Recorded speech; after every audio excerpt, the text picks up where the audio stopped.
The too long didn't watch? My living and sewing rooms are a mess. I kind of ghosted my sock knitting and I took up with that hussy crochet. Also, I learned that double gauze doesn't like to be double folded. Something a little bit different this week, somewhat of an experiment. I have the tendency to rabbit hole into a project, and when I come out of it, I decide everything sucks. So my video updates are usually few and far between. So this week, I'm just going to talk about what I've been up to. Nothing fancy, kind of podcasty. I'll add in some in-progress footage, but there's nothing I can really show off as of yet. Well, I made a dice bag. It's a nice dice bag, too. Husbeast likes it. He's figured out that even though the top does not want to fully close once you've hit the drawstrings, you can close it most of the way just by wrapping the strings around the edges. So, good for him. Cats are going to be cats. They got a lot of running around out of their systems. This is my second attempt at this. They may be back, but you could hear some noises in the background. Also, the neighbors, some of them have loud motors. So if you hear what sounds like a motor and then it suddenly cuts off because I've decided that I need to cut out a pause or something like that, you'll know what's going on. You've been watching podcasts. I'm sure you know what it's all about.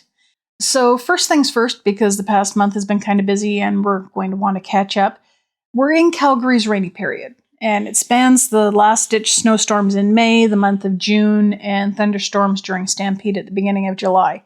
We've just gone from torrential rainstorms and are now looking forward to hailstorms and forest fires. Fun!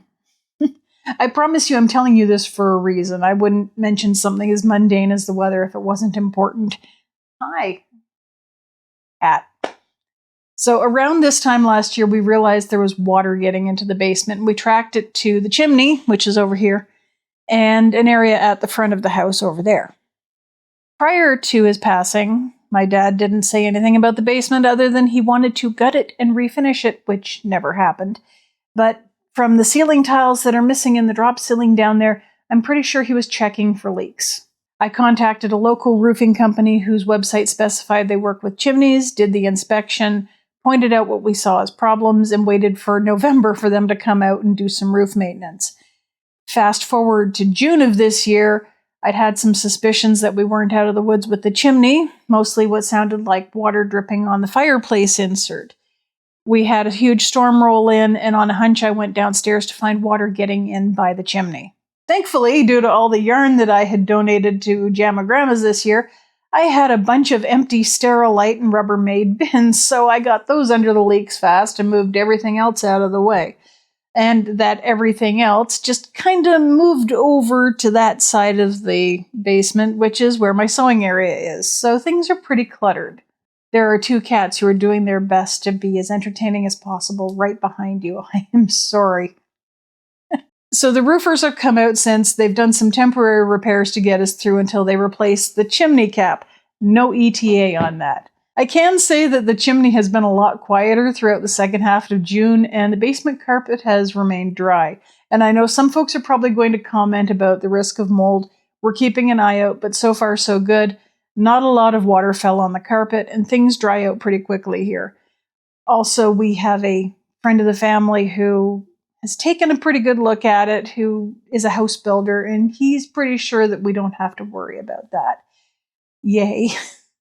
The upshot is that the sitting area of my basement right below us is currently out of commission until I'm certain that it's safe to put things back together, and my sewing area is an absolute mess.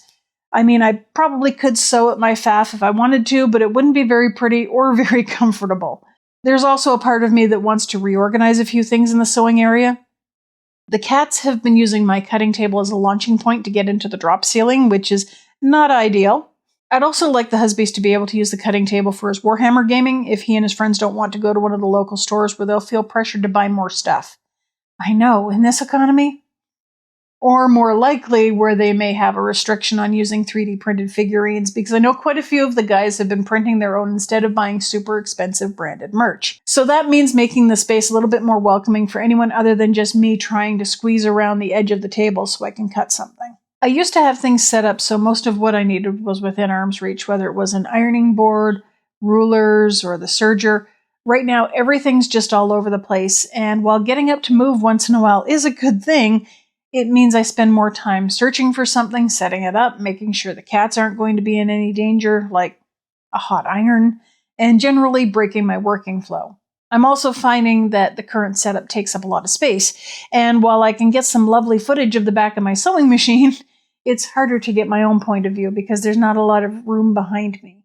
So that could be tweaked if I'm looking for the choice sewing machine content, though really I'm trying to move away from recording every stitch I make because I don't use most of that footage and it takes forever to set things up, make sure things are lit and running, do a few stitches, stop, change angles, set things up again, etc. So the original plan when we first moved in was that the husbeast would have an office on the second floor next to the spare bedroom, and I'd have the basement, one side for sewing and the other side for my office and other hobbies, and it really hasn't worked out very well, particularly since the side that was supposed to be my office has not only had water issues, but also makes a really fantastic TV area during the really hot months when it's not raining. We get the place fixed up and usable, it'll make a fantastic rec room, which is what it's always been. So I tried figuring out where I was going to set up my computer, and it was kind of dismal. It didn't seem to fit anywhere down there, except in the sewing area, which is where my parents used to have their old office. So maybe I'm just used to that paradigm, or maybe that's just the best place for it. So due to the situation downstairs, my gaming computer's been sitting on a side table in the dining room for the past year, and I edit here on the sofa. Not very ergonomic, and for someone who has an entire basement as their space, I really don't have a place of my own where I can just shut the door, put a sign on it saying, I'm working. So while the idea of having the entire basement to myself is fantastic, it's not really all that achievable. It presents itself as a household space. I can't just close the door because the cats need to get to their litter boxes. However, they try to get my attention when I'm working by climbing on things they really shouldn't. I can also hear everything that's happening above me, so if I'm trying to record myself talking like I am right now, the microphone picks up the husbeast moving around in the kitchen or the living room. So it might just be easier to leave the basement as a family space. Honestly, I see YouTubers who have an aesthetic sewing and craft studio in one room, and then they swing around and there's their computer, and I wonder if they've taken over the main bedroom of the house or the living room or something, because I just don't know if I could fit that kind of setup in one of the smaller bedrooms in this house. The husbeast, who had the larger of the two children's rooms in our old house, basically the smaller spare bedrooms, feels really cramped in what used to be my old bedroom when I came back from college. So we're in the process right now of cleaning out the spare bedroom so that he can move in there, since we don't generally have overnight guests. For all I know, we'll pick up an inflatable mattress for those extremely rare occasions. But as it stands right now, we just don't need a spare bedroom. And then I'm going to move my office into the remaining bedroom, which is the room that's currently his office. I have no idea what it's going to look like because the way the husbeast talks, I'll have room for a desk and nothing else. My hope is that I'll have room for my computer and some space for crafting. I don't delude myself into thinking I can consolidate all my stuff into one little room. I had a really hard time of that in the basement of the old house, but I would like to have a little area that I can sit and knit or spin, maybe a little shelving upon which I may show off my vintage electric sewing machines. I kind of have this unreasonable romantic notion of having a sewing table set up near my computer so that if I'm waiting for my friends to get together for gaming or we're just hanging out and chatting, I can just sort of swivel around and maybe do some patchwork or work on a project in process or something. We've had a couple of nights recently where folks have wanted to do their own thing but with companionable chatter, so that would be fantastic. And I just realized that it sounds like I want to move the big sewing table with the faff upstairs, and if there was room for it while still having some small ability to film things and occasionally knit and spin, I'd consider it. But I'm referring to either using a small desk, the one the Serger is currently sitting on, or one of the vintage sewing tables. So either the Peerless Electric, which for me right now I can see it right over there, or the white rotary treadle, which you usually see next to me when I'm filming downstairs. So the office is very much a work in progress, or at least a work in consideration. And speaking of the vintage machines, I've had the urge to sew things lately. for reasons I'll get into in a moment. And because the vintage machines are up here in the living room, I've been getting them in working order. So I had no problems testing the 99K, but when I set it up here in the living room to do some sewing, using the little blue table here, I heard some popping noises from the foot pedal, so possibly some arcing. I'm not sure if that's because of the pedal or because of the carpet, but I unplugged it and put it away pretty quickly. I may have to try it with the pedal on hardwood again, possibly with a silicone mat underneath it, and see if I get the same issue. I'm hoping not, because the foot pedal and electrical cord are wired directly into the motor, not attached with a pin connector, so it's not easy to replace. And I've heard sometimes the 99K can outlast its foot pedal. The pedal was built at a time when they were trying to avoid interference with radio and early TV signals, so they built capacitors into the electronics. And it's fascinating stuff for my inner nerd, and apparently they can be bypassed. However, I learned that the pedal may contain asbestos. Not something that I want to open up and mess with. I could cut the pedal off and install a new pedal. It just means ordering a replacement Bakelite pedal and dusting off some amateur electrical skills. Seriously, if you're a computer nerd looking for new things to play with, vintage sewing machines. It'll keep you on your toes. The Peerless, on the other hand, well, I swapped the motor. I swapped the motor a couple of times. The first motor and its pedal ran far too fast, no matter the amount of pressure that was on the pedal. The second motor works a lot better, but it's intermittent. So I'm thinking it might be the belt. So I might have to do some searching for the right belt, because right now the sewing machine doesn't always go when you press the foot pedal. And when sewing machine doesn't go, I has a sad. This is important because I did a huge cleanup in my closet and got rid of about 20 years worth of clothing that didn't fit. Either it shrunk or I grew, or it was supposed to fit and never did. I've kept the stuff that for the most part fit, mostly stuff that I've made.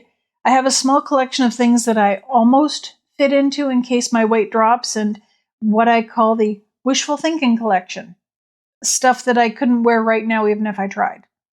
But also things that I'd be super upset if I was eventually able to fit into it and no longer had it. Wishful thinking. The clothing that's still good will go to women in need. The things that have been worn to shreds will get tossed. I do have a plastic bin around here somewhere with keepsake clothing that the Wishful Thinking collection may join, just to get it out of my closet temporarily, reduce the clutter of things that I can't actually wear. So that means that I'm going to have to make a few things to round out my closet. No, it probably won't be dresses. Well, not as many. Not a lot of them. I've made a few really nice, well-fitting dresses over the past couple of years, and they really do fit my weird sort of mash of twee, boho, goth. The summer dresses are rather bright, but I've been getting a bit more choosy in the clearance section. That said, I do have quite a few bright fabrics to work through, so my wardrobe will probably be a little bipolar between the more aesthetic stuff that I like that films horribly and the bright normie clothes that will film excellently should I choose to do so, and keep me from looking too odd to the nice people at the motor registry when I go to renew things next year. I'm going to need separates, mostly shirts, pants, and skirts. I'm not bad for pants, but I've mostly been experimenting with those. Eventually, I need to refine a pattern that fits well and make about 3 pairs to wear regularly. I let go of a bunch of button front tops and summer tops, so those are on the menu, as are skirts. I often have trouble finding well-fitting skirts, because either they're the wrong colors, the wrong styles, fit in the hips but not the waist, or vice versa, so making skirts is the way to go. And I got it into my head that I should make a summer outfit, and I jumped in without realizing how long it would take, because I narrowed it down to 2 tops, a skirt, and a crocheted set of sleeves. And I'm the person who sometimes struggles to make a single shirt in a week, so great planning on my part. So we get to the real fun. I'm using vintage machines to make my summer clothes, at least this round of them. Because while I could just take the faff out of its table and bed extender and bring it upstairs, that would be too easy.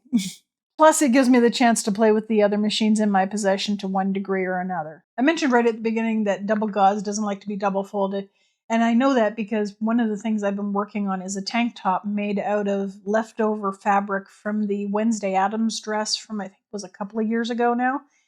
And yeah, the instructions say to fold over by 1/4 of an inch and then fold over by another 1/4 of an inch.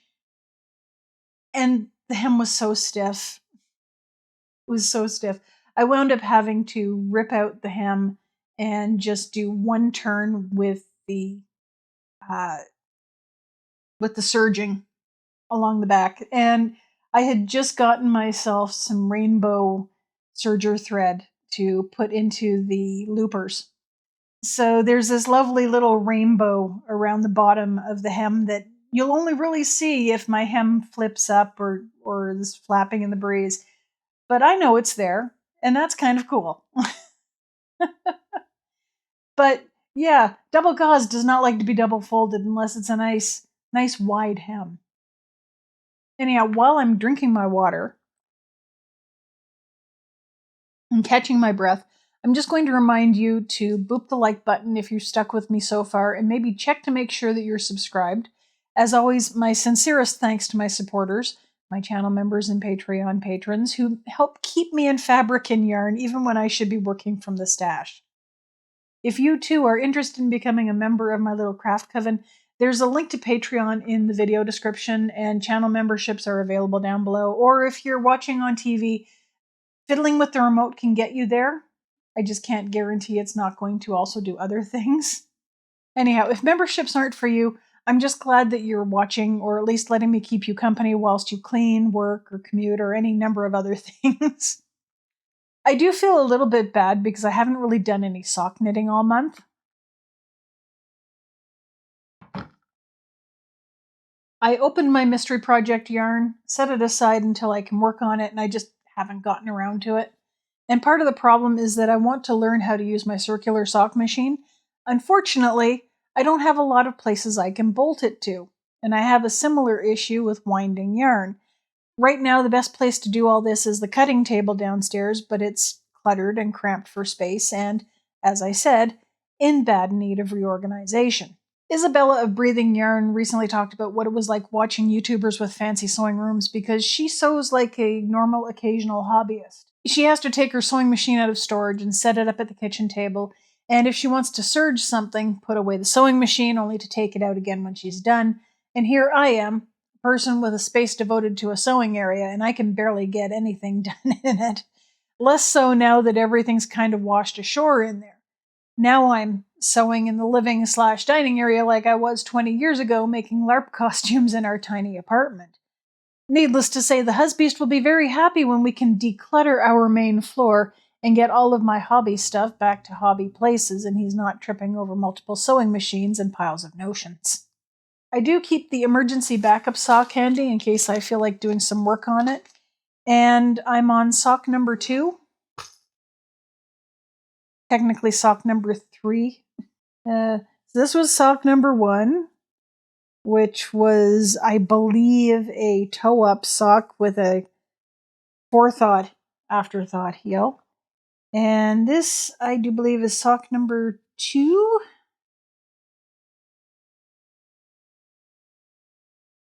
Badoop. And sock number 3. Here we go. So far, so good, and I'm working away on it at my leisure. What really grabbed my attention, actually, is a set of sleeves. So, basically an extremely cropped mesh pullover. Give me a sec here.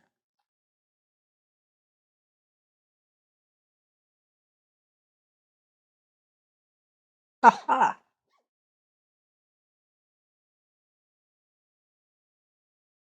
Ta-da! I actually dug into the stash for this. I don't usually enjoy working with cotton unless it's crochet, and this is technically filet crochet. Essentially little mesh boxes. This reminds me a lot of wearing ripped fishnets as a shirt, or, again, extremely cropped pullover. In fact, I think I have a couple of commercial pairs of mesh sleeves somewhere upstairs that give a similar look as fishnets, only not as body-hugging in the sleeves. The mesh on the crochet is a lot larger though, and I think it'll make a nice accent for summer. Gray was the color that I had on hand. I had 2 balls of Caron cotton cakes, so I just started playing around with the different designs that I found online, and at one point started modifying it for myself. I added a few extra rounds of little boxes because I'm not a straight-sized boho waif. I'm using directions from a couple of different YouTube creators, Frisia Knitting Tutorials and Hannah Drapinski. I'll drop a couple of links in the description to videos I've been referencing.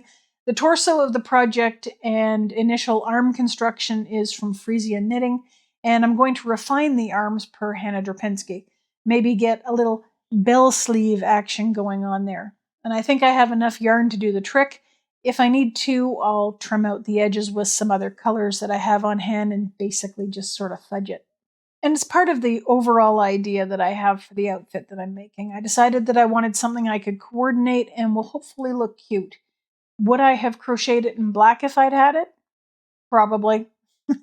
If I'd found and stocked up on my usual jewel-toned accent colors, that probably would have been better, though I don't think I've ever seen burgundy sapphire or amethyst violet cotton.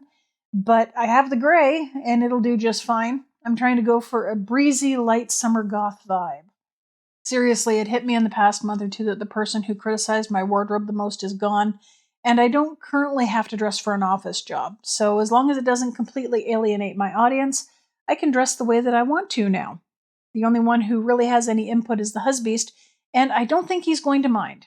In fact, I'm pretty sure he's been waiting for me to wake up and realize I can explore my own aesthetic. And, well, I never really stopped listening to The Cure, Susie and the Banshees, Bauhaus, and Sisters of Mercy. They just kind of got jumbled in with a variety of 70s, 80s, and 90s tunes. You know, the equivalent of classic rock for my generation, which actually skews new wave, grunge, and pop rock, but who's counting? I'm still too introverted to go out to goth night at any of the bars downtown, if such a thing even exists. But I am enjoying being able to explore and rediscover things without my own personal shoulder angel tut-tutting about the amount of black in my wardrobe. And since I'm talking about things like music, how about books? We picked up the latest C.L. Polk book, The Feywild Job, written in the D&D universe, and I had to actually force myself to put it down in order to get some things done. And that was just the prologue, so good book. If you like D&D and queer romance, give it a look. And yes, disclaimer, the author is a friend of mine, but neither gave me the book nor is sponsoring this video. In fact, they don't even know that I'm doing this. The husbeast and I bought the book with our own dollars because we believe in supporting authors. C also writes damn good stories, and I enjoy reading them, so take that as you will. Am I opening a mystery project for this month knowing that I've saved back last month's, technically putting me a month behind? Yeah. We're opening a bag. Again, things are a mess downstairs, so I pulled a bag and I brought it upstairs. I'm hoping that it isn't the 2 skeins of yarn I set aside for a shawl. I'm kind of hoping we get to that when I'm not furiously trying to sew summer clothes and sort out my workspaces. We'll save that experience for fall or winter when I'm trying to make seasonally appropriate clothing and Christmas presents at the same time. You'll see how neatly I box myself into a corner? I tell ya. Let's open it up.